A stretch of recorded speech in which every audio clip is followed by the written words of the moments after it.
There is a major effort taking place to curb free speech in this country, irrespective of our Constitution, our Bill of Rights. And free speech advocates say the United Nations has come down on precisely the wrong side.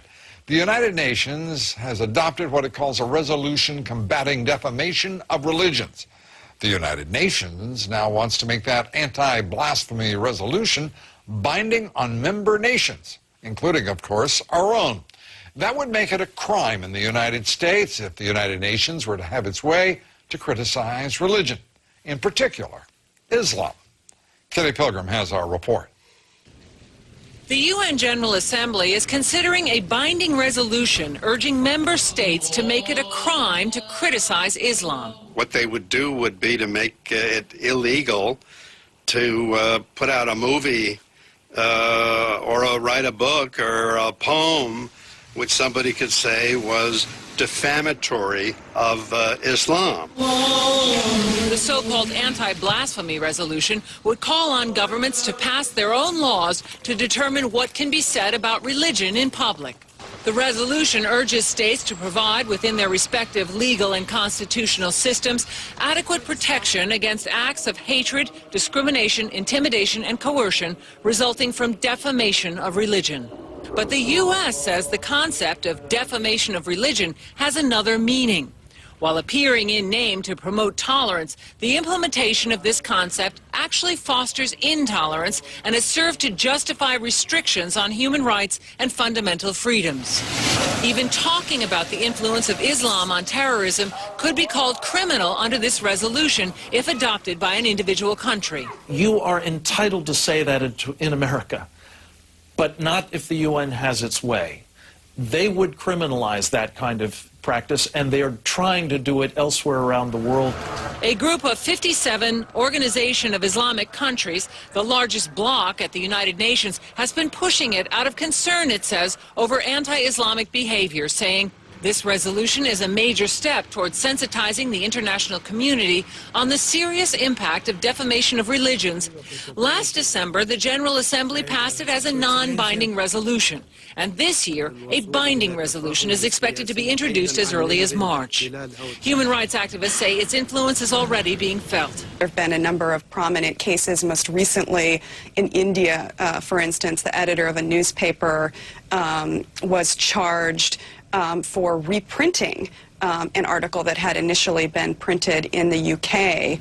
While the article mentioned the three major religions, Christianity, Judaism, and Islam, the editor was arrested for, quote, hurting the religious feelings of Muslims. Now, essentially what this resolution would do is to urge countries to pass laws in their country which would be unconstitutional in the United States and basically violate the spirit of many Western judicial systems, Lou. Yeah, a couple of questions. One is, of those 57 nations supporting this resolution, how many of them are democracies?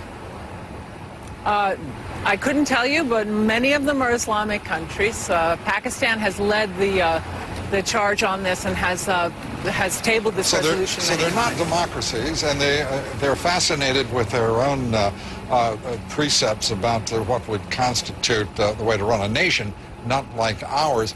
Is there any discussion, or perhaps of simply, if the United Nations insists on doing this, sort of bulldozing the building, getting it out of the way, and letting them go find another place to live? It wasn't really discussed in my my discussions today. Well, perhaps we can raise that as an alternative to impinging on our constitutional liberties. Kitty Pilgrim, thank you very much. Appreciate it, from the United Nations. What a place. Well, joining me now with more on the UN effort to stifle free speech, to squelch it, really, is Christopher Hitchens. He's Vanity Fair columnist, author of God is Not Great, How Religion Poisons Everything. Christopher, I have to say, first, welcome. Great to have you back with us. Secondly, how dare these people attempt such a thing?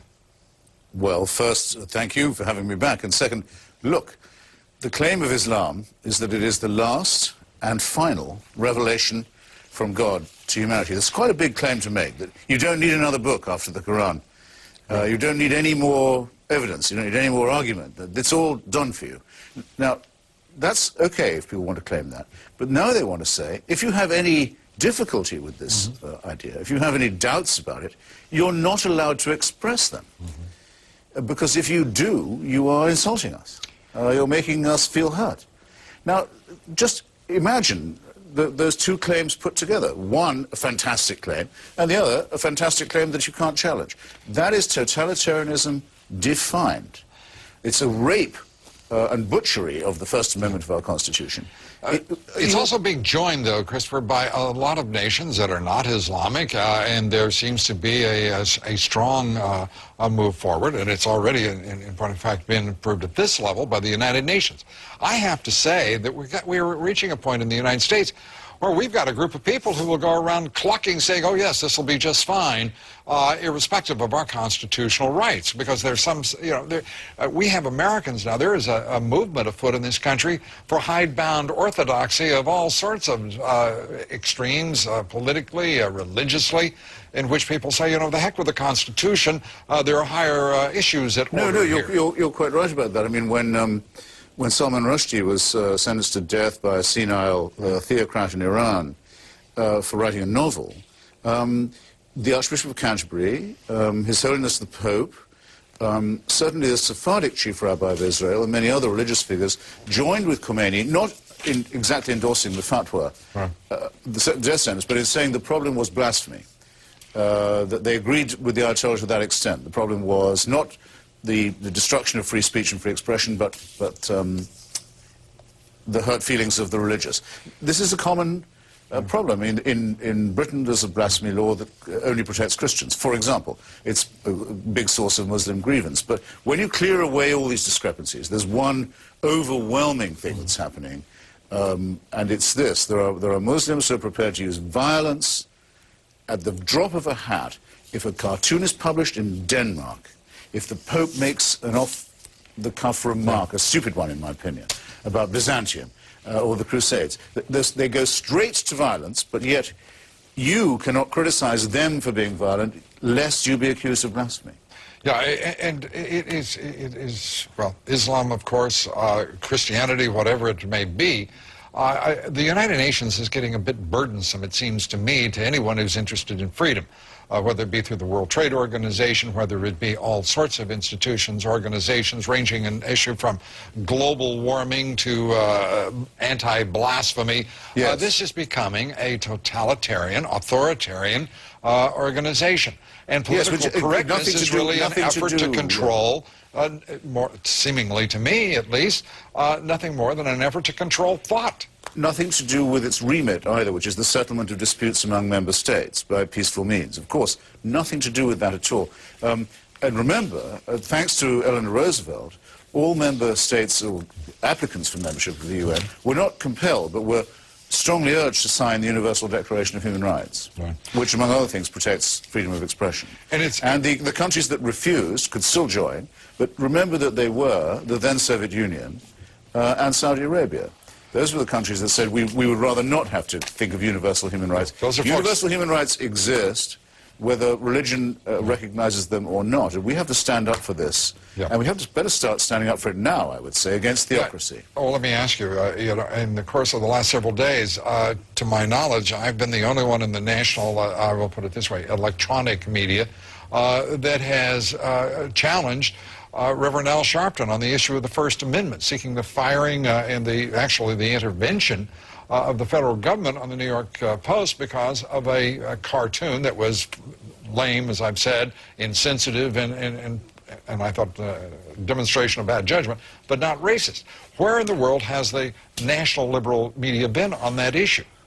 It was a very crummy cartoon, I have to say. Absolutely.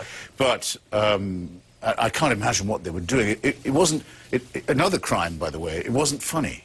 I mean, can we just say that that's also an offense? Oh, I started out with lame. Extreme, yeah. Being unfunny is a fantastic failure in a cartoonist. And I think we should have people's heads for every time they don't perform. The federal government has no competence in these matters. Right. And it can't be solicited for this.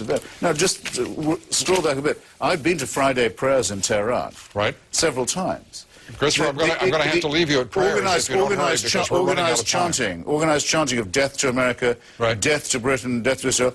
Its head of state is allowed to come to the UN. That's fine by me, but don't let them tell me that only those who criticize them are being blasphemous. Yep.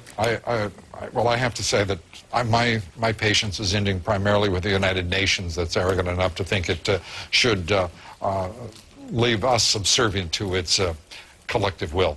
Christopher Hitchens, always good to have you here. Wish we had more time. Thank you. Okay. Well, we want to know what you think. Our poll question tonight is, do you believe the United Nations restriction of freedom of speech in the United States should be tolerated?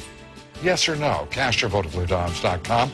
We'll have the results here later. 98% of you say the United Nations restriction of freedom of speech in the United States should not be tolerated. And I'm thinking about bulldozers, but that's an addendum.